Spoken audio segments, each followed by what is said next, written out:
Retiro Jai Namastê. Aprenda um pouco sobre respiração e yoga. Um grande amigo e a gente não um grande inimigo. Quando a mente é o grande inimigo, quando os nossos sentidos estão governando a nossa mente. Quando a mente é o nosso grande amigo, quando a nossa alma está sendo o senhor da carruagem. Quem conhece esse exemplo não entendeu a metáfora. Ok? Tudo bem até aqui? Bom, então existem muitos aspectos de melhoras no sistema fisiológico quando a gente faz pranayama. O nosso sistema digestivo melhora muito porque a gente respira mais abdominal. O nosso sistema respiratório e cardiovascular melhora muito porque a gente está atuando principalmente naquela região. Mas também o nosso sistema mental fica muito mais claro. E por último, o nosso nível kármico é purificado através do pranayama. Então, pranayama está atuando num nível fisiológico, pranayama está atuando num nível energético e pranayama está atuando num nível espiritual também, ok? Então, por isso que é importante, antes da gente chegar lá nos estados mais avançados de yoga, não que isso não possa acontecer antes, mas é muito importante pranayama. Pranayama não é uma coisa que você aprendeu uma época e depois você parou de fazer porque você já está mais na frente. Pranayama é uma sustentação de um processo mais avançado. Então, da mesma forma como a gente disse que o signo 1 da tríade, ele é, em um certo sentido, mais simples e o outro é, em um certo sentido, mais complexo, todos eles são importantes. Mesma coisa aqui. Meditar, o samadhi é o ponto alto do yoga, em termos, mas a montanha toda para o yoga é relevante, e não só o pico. Ok? Bom. Então, com isso, a gente tem uma pincelada, assim, bastante pincelada, desse processo de pranayama. Deixando claro que o que a gente fez até aqui não foi exatamente pranayama no sentido mais técnico da coisa, mas foi super pranayama no sentido prana mais ayama. Perceber a dimensão do prana de uma maneira mais abrangente. Certo? Biscoito? Perto vermelho, por favor. A respiração é a parte densa da mente. E a mente é a parte sutil da respiração. Esse é um dos pontos mais fantásticos da cultura védica, a meu ver. Okay? A cultura védica tem vários pontos fantásticos, mas esse para mim particularmente é fenomenal. A ideia é basicamente assim: existe um estado emocional.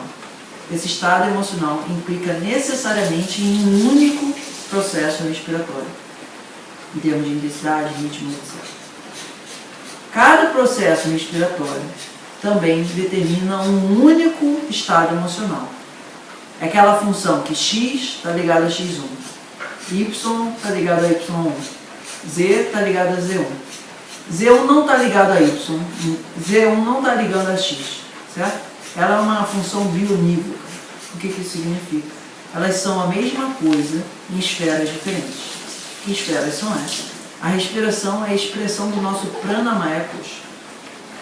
E a mente é a expressão do nosso manomaya kosha. Elas são os níveis de organização diferentes do prana. As emoções é uma expressão mais sutil do prana. Então o prana no nível mais denso, ela é carne, ela é matéria, ela é anamaya kosha. Num nível um pouco menos denso, você consegue encostar, mas você não consegue pegar.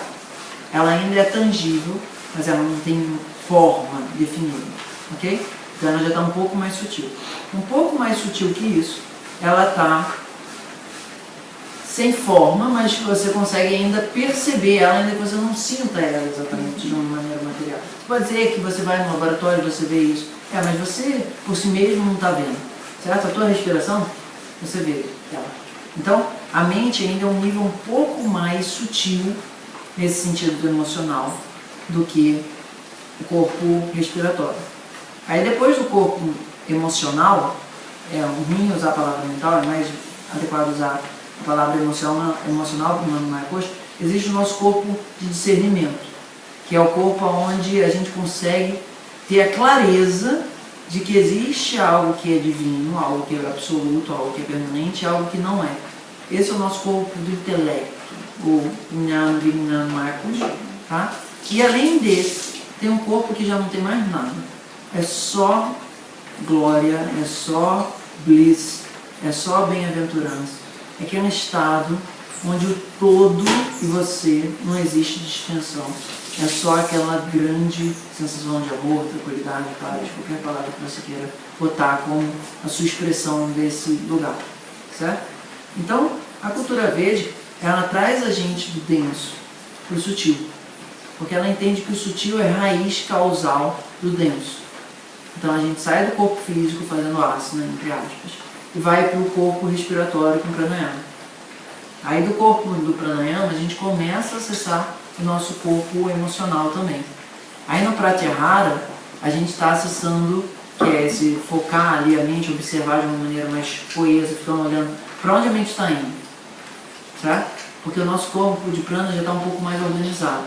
Então primeiro você faz a fundação no denso, aí depois você põe as pilastras, aí depois você faz o chão, aí depois você faz as paredes, aí depois você faz o teto, certo? E o sol em cima disso é o divino, entre aspas. Pode ser a lua também, se você preferir, tanto faz. Ok? Tudo bem? Alguma outra pergunta? Sim, não? Bom. Então, com isso, a gente fecha um pouco dessa nossa parte respiratória do nosso primeiro querido Jaya, Namastê, nossa parte de yoga. A gente deu essa primeira pincelada. Eu sei que é muita informação, é pouca informação ao mesmo tempo, mas está tudo. Agora a gente vai cantar o nosso mantra para fechar a sessão e ir para o nosso de jejum. Para dar uma sacolejada e voltar para o de outros. Ok? Tudo bem? Alguma pergunta antes da gente terminar sobre essa parte? Ok? Ótimo. Essa questão que você falou da respiração, ter uma respiração para uma emoção, então isso quer dizer que você pode mudar as suas emoções com... O nome disso se chama Kriya Yoga. Okay? Kriya Yoga é o conhecimento. Existe o Kundalini Yoga, que também tem muita... Mas esse processo de conscientização, não necessariamente o Kriya Yoga do Yogananda. Porque o Kriya Yoga do Yogananda também faz isso. Mas você me ensinou Kriya. Em um certo sentido, aquilo é um Kriya também. Tá? Kriya é uma atividade de limpeza, de purificação, que pode ser feita de várias formas, mas quando a gente faz muito através desses processos de respiração, estou ansioso. Aí você começa a...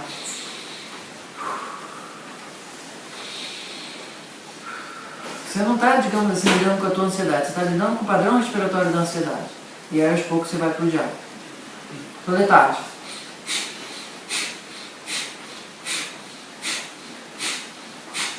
Vai ser com a tua respiração que você pode mudar todos os estados emocionais. Está com raiva?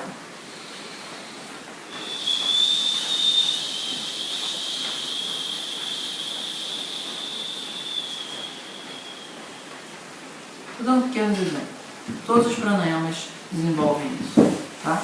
Só que assim, são pelo menos uns 10 e aí não dá pra gente... Ok? Isso a gente volta lá na parte do Ayurveda, tá? Posso comentar isso que você Olá. Os exemplos que ele deu estão com um estado mental e ele fez uma respiração que seria para tratar isso. Cada um, que você estava falando antes, está associado com um dosha. Então seria você conseguir identificar qual tipo de respiração se contrapõe ao dosha da emoção que você quer tirar. A gente fez um curso do Lidando com as Emoções e a gente falou muito de Vata Pitta Kapha também. Mas às vezes acaba sendo informação demais. Isso também é verdade, mas isso também não necessariamente precisa fazer sentido agora. Isso fez ótimo. Ok. Tá bom? Tudo bem? Tudo bom? Ok? Bom. Então, vamos cantar o nosso mantra. Mais uma vez, quem quiser embarcar no OM, é gratuito. Inspira. Respira. Inspiração para o OM.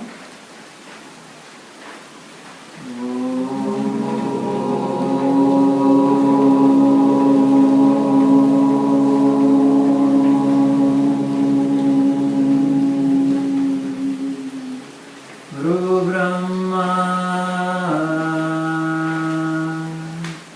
Guru Vishnu Guru Devo Maheshwara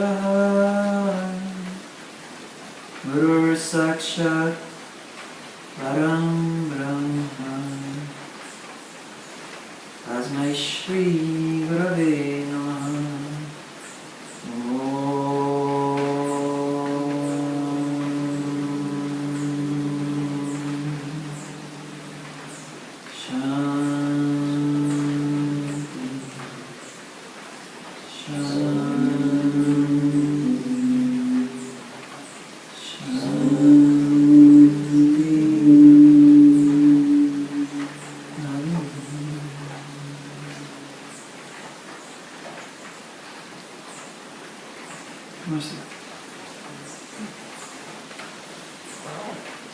Obrigado aí pela paciência.